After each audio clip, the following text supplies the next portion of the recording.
Good evening, ladies and gentlemen. Welcome to Henderson, Nevada.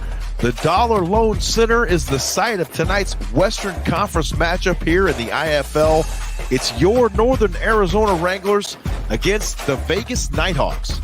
James Poovey coming to you live here alongside my broadcast partner, Mr. Ed Cole. Ed, we got a good one for him tonight. 2-2 against 2-2. Something's going to give tonight inside the DLC, and it should be a fun Friday night of football. Yeah, big game in Henderson, JP, at the Dollar Loan Center. We know that building so well. 2-2 teams. Both teams are trying to keep pace with the Tucson Sugar Skulls, who are 3-1 right now. So this is a huge matchup for both of these football teams. Vegas, of course, coming off a big win over Duke City, and the Wranglers trying to bounce back from that loss last Sunday in San Jose to the Bay Area Panthers. So, yeah, as you mentioned, something's got to give. So who's going to come out victorious? We'll find out in a matter of hours, James.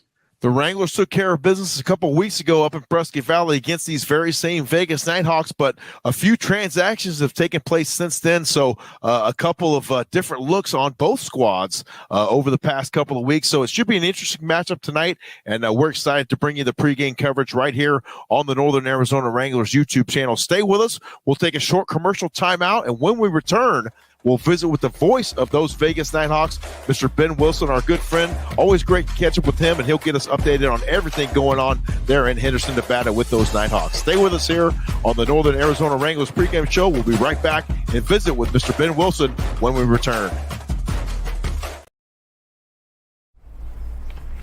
That's funny. Desert School's changed their name. Yeah, now it's Desert Financial. Alice Cooper! Wait, what are you doing here? I'm telling everyone, school's out. For summer? Forever. Whoa! Whoa!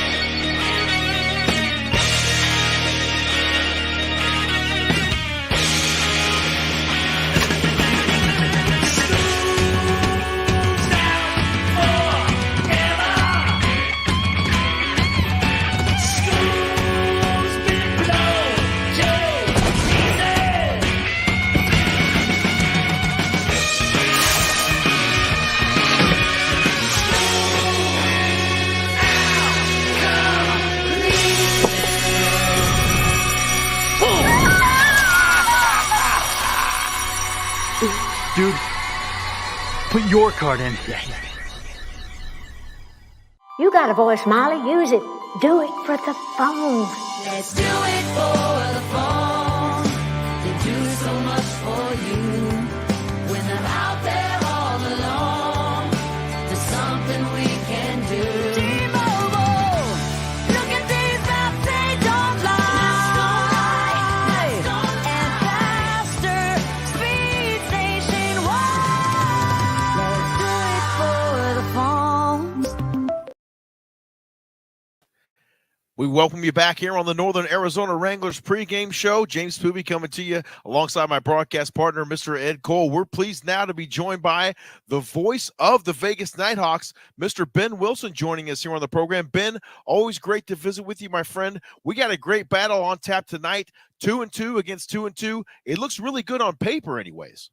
Oh, no doubt. Great to see you guys again. I feel like we were just hanging out about 15 feet away from each other down at the Finley Toyota Center a couple weeks ago. But, yeah, I mean, I feel like parity has been the name of the game in the Western Conference this year. And you get two teams who I get the sense, guys, both have been a little bit feast or famine for different reasons. The Nighthawks have had some quarterback injuries with DeQuan Neal. He was injured right at the end of that first meeting between Northern Arizona down in Prescott Valley a couple weeks ago.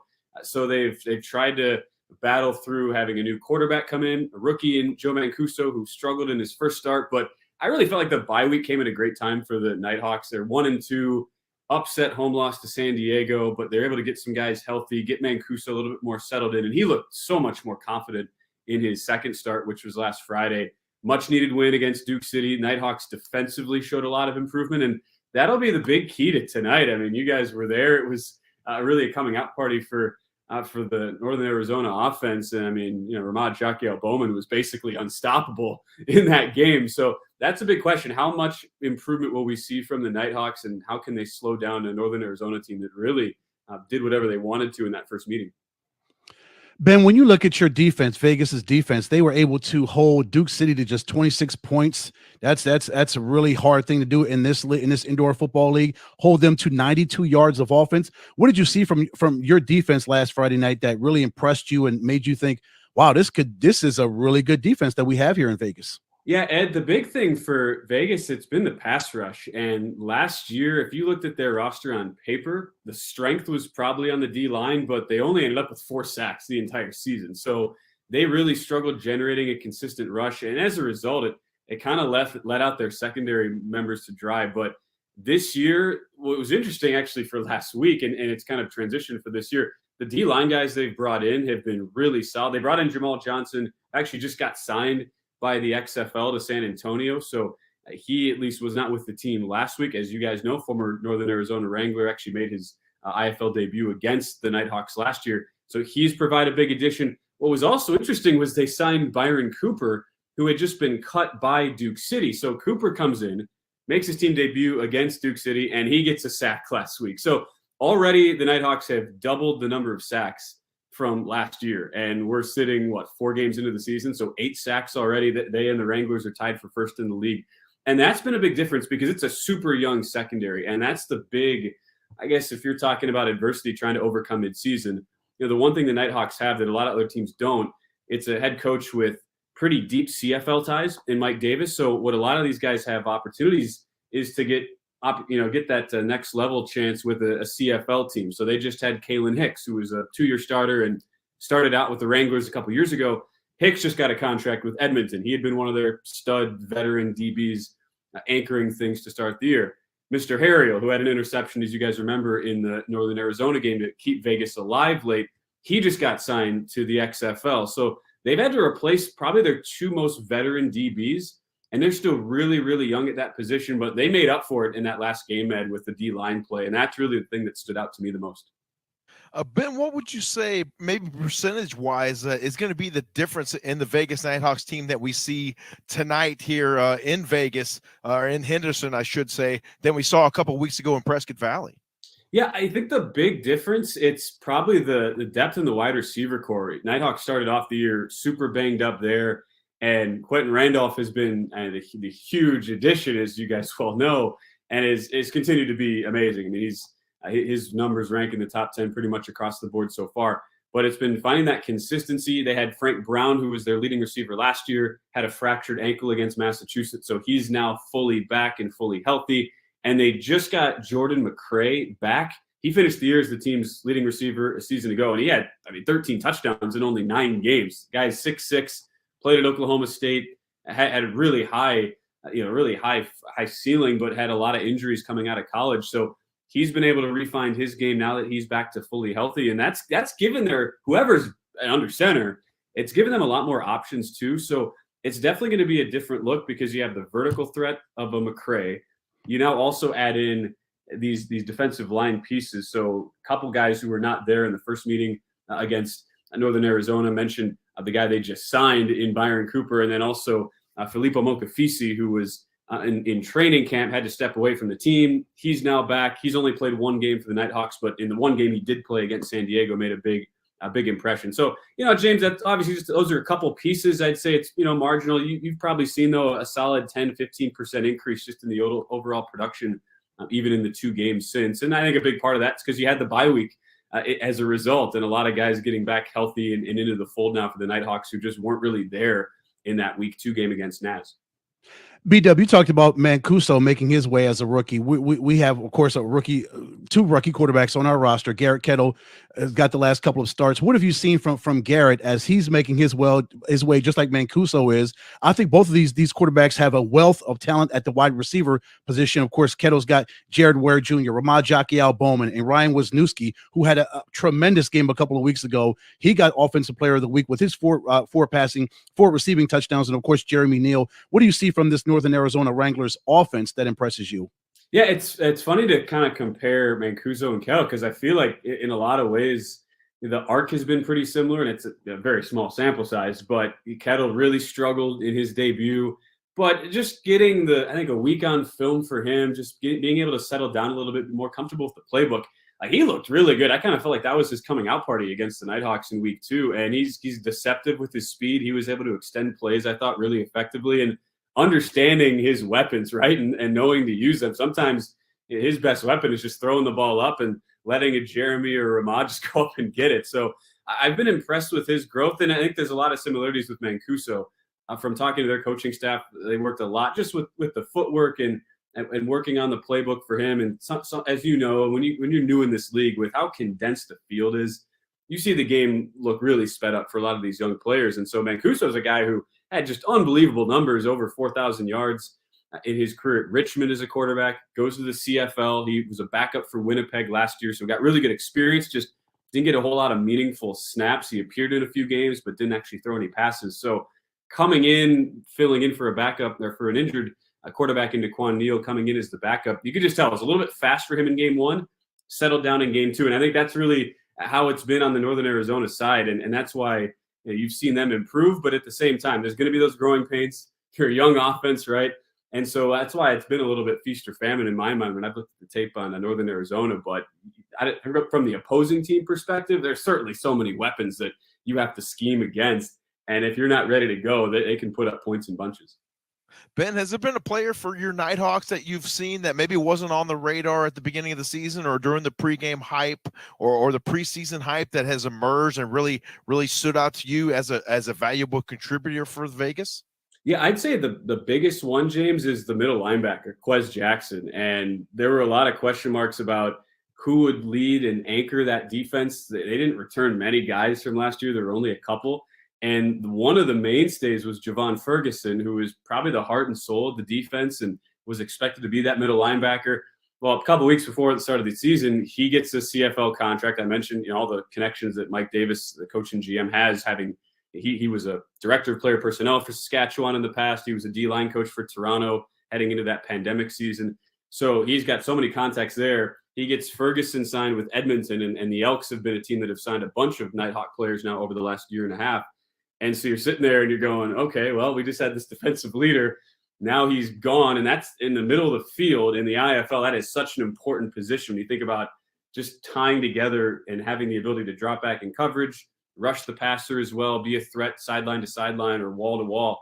And so Quez Jackson's come in, and you just never know what you're going to get out of these rookies, right? I mean, the game is so much different. There's so many little intricacies, and especially when you're a defender in the IFL, you think about all the different rules and how many times you see illegal defense called. There's just a whole other subset and style you have to learn to play with. So Jackson's come in, and he was a team captain at Georgia Tech. He put up really good numbers at the college game, but you never really know how a guy is going to transition. And he's been the guy, James, far and away. From day one, he's been so impressive. Comes out, has 12 combined tackles week 1 in their win over Iowa, had a couple sacks right away. So he's been somebody who's led the team statistically. And it's not like it was a fluke that game 1 either. He's been a leader in multiple ways and has looked really confident out there, which you just don't see a lot in rookies. Ben, you mentioned how many different players moved on to the CFL and the XFL from the Nighthawks. What does that? I really think that speaks to the quality of the organization and what Mike Davis has done to cultivate and garner this level of talent to work with these young men and get them to where they were now in this level of the league. And then other leagues take notice of the quality and the way that these young men play the game of football, and they want them on their football teams, and they rise in these other leagues. What do you say about that? Yeah, I think it goes back, Ed, just to the the whole mission of the league. I think obviously as fans, right, people watching, they want to see their team win. It's all about championships. Northern Arizona just got one last year. But at the same time, I mean, if you have to think about this from the player perspective, and it's something that I always try to stay cognizant of. It's not like these guys are getting rich off this league, right? I mean, this is all about getting film, trying to get your opportunity at the next level. And I think Mike Davis, as a coach in the gym, he really understands that well. I mean, he sees these guys. He knows that they're not making much. This is an opportunity for them. They're putting blood, sweat, and tears into playing for him and the organization and for the community of Las Vegas, which has grown into this huge sports city. But he wants to reward them genuinely. He's not a selfish guy. Like if somebody's playing great, he wants to hoard them just because it gives him a better chance of winning a title. So I think he's been really aggressive and proactive about. He's very tied in, like I said, north of the border with the CFL, and so he's always kind of given intel to the coaches up there, and at the for guys that they might need if they have holes. And it kind of goes two ways. Like he has a very good pulse on which guys might be sort of on the tail end of the roster in CFL training camp. And if a guy maybe gets cut, he'll bring them in as well here in Vegas and try to get them some fresh tape and move on to the next level. So it's also one of those things, guys, where when you're in that position as a player, like if you're right on the doorstep of the CFL, you're pretty good to begin with. And I think Mike knows those guys can play in this league and play really well. So it's worked out both ways. And I think it just goes back to the ultimate goal of this league, and for us, as broadcasters, we're trying to showcase these guys. It's players who are still trying to live the dream and they feel like they've got that opportunity to go to the next level. In a lot of cases, they do. It's just a matter of getting the right exposure and being in the right situation. And it seems like it's worked really well for so many of these guys here, specifically in Henderson.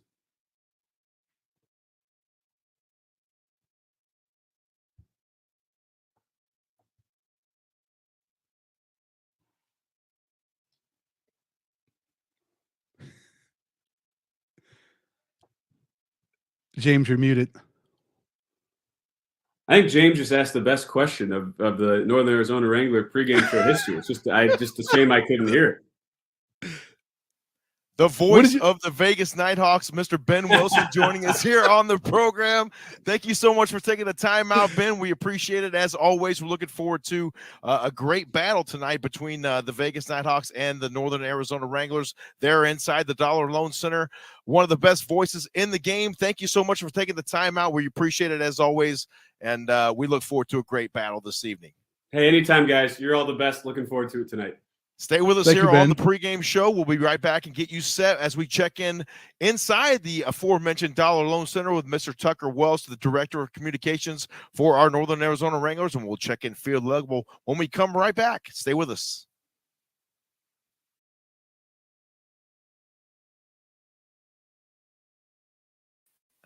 As things often happen, folks, here in live television, we have to pivot, as we say, and we're going to take you now to a live look in. Always a pleasure to visit with Mr. Ben Wilson, the voice of the Vegas Nighthawks. He'll have the call of the game tonight on the IFL Digital Network. So glad you tuned in here on the Northern Arizona Wranglers pregame show.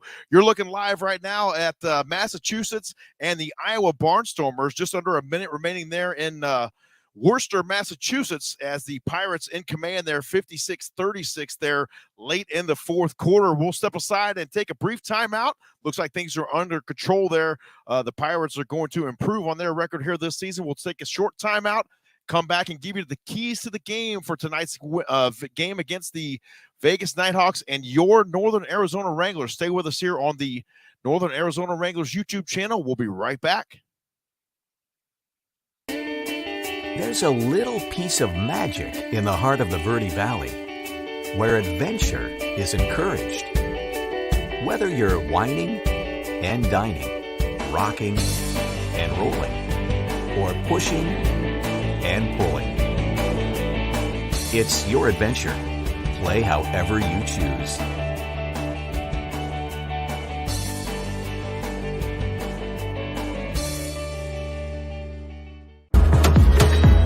To say you don't have the skills to reach the top.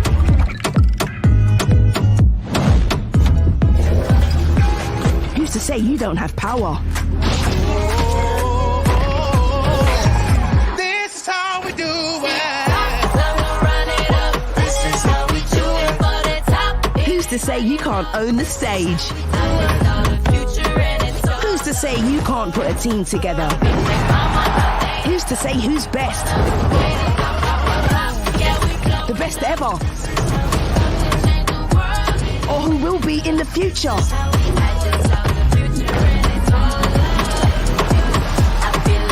And with this game-changing team to inspire us, who's to say what's possible for you?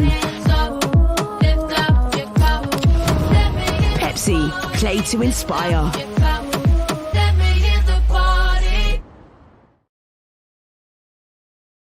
We welcome you back here on the Northern Arizona Wranglers pregame show.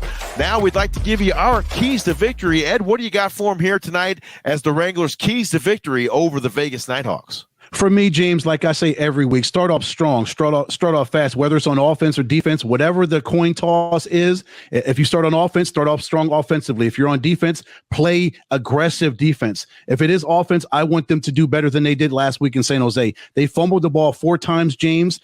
3 times they lost it, all in the second half. So I want you to have a better start offensively. I want you to be smarter with the football. I want you to convert on third downs. They were 1 for 8 on third down against Bay Area. You've got to be able to sustain drives and put pressure on that Vegas defense. That's a really good Vegas defense, but you've got to be able to have long, elongated, sustained drives and just continue to put the pressure and wear that defense out. If you can do that, and you have really good special teams, Brandon Fisher's got to kick better than he did last week, James. He missed all 3 of his field goal attempts. If you got to be able to hit those field goal attempts, hit those extra points when you do score, and if you can combine all 3 of those, offense, defense, special teams, you've got a great chance of walking out of the Dollar Loan Center victorious. Absolutely right. I'll echo a few of those sentiments that you mentioned there, Ed, and your keys to victory. One of those tonight, same thing I said last week, ball security is definitely going to be a premium. We saw what happened last week. We put the ball on the carpet way too many times. We've got to shore that up this week, and ball security has got to be at the top of the list as far as the keys to victory tonight for the Wranglers. They got to play well up front once again, control the line of scrimmage, offense and defense, and then they've got to have great coverage on the back end because, as we know, Quentin Randolph and these other weapons for the Vegas Nighthawks can easily take the top off of defense in a hurry. So that would be my keys to victory tonight, and it should be a great matchup tonight. 2-2 against 2-2 here tonight inside the Dollar Loan Center here in Henderson, Nevada. Stay with us here. Join me after tonight's game for the post-game wrap-up show right back here on the Northern Arizona Wranglers YouTube channel. But for now, we encourage you to jump on over to the IFL Digital Network and catch the call of tonight's game with Mr. Ben Wilson in the booth. Have a great game. Enjoy the broadcast, and go Wranglers. Go Wranglers.